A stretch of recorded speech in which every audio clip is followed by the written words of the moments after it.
So, remember when you added a circuit for the receptacles? Let's make one for our lights.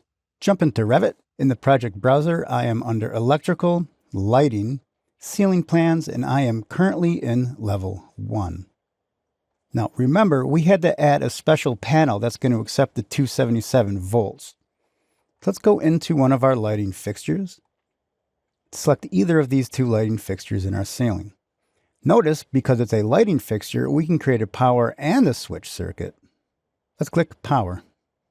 Notice for connection type, it's not applicable because we have to select a panel. The only compatible panel is going to be LP1. Now the connector type will be a breaker. I've already selected the panel, but let's come over here and click on Edit Circuit.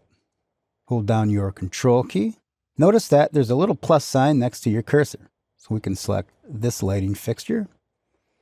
For the load name, let's see what it says. Lighting Dwelling Unit Office 101. Let's get rid of everything but Office 101. Click Apply.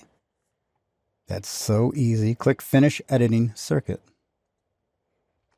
Again, if you hover over the light fixtures, hit Tab, we'll see that those two are part of the circuit.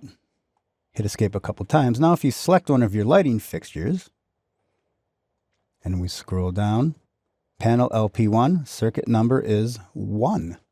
Hit Escape a couple of times. Let's select this lighting fixture. Create power. Panel is LP1. For the load name, let's click on Edit Circuit. Again, for the load name, let's get rid of lighting dwelling and just keep the word reception 102. Click Apply. Click Finish. Now let's add this one. Select this lighting fixture here. Select Power. For the load name, same deal. They don't give you much room to work in here, do they?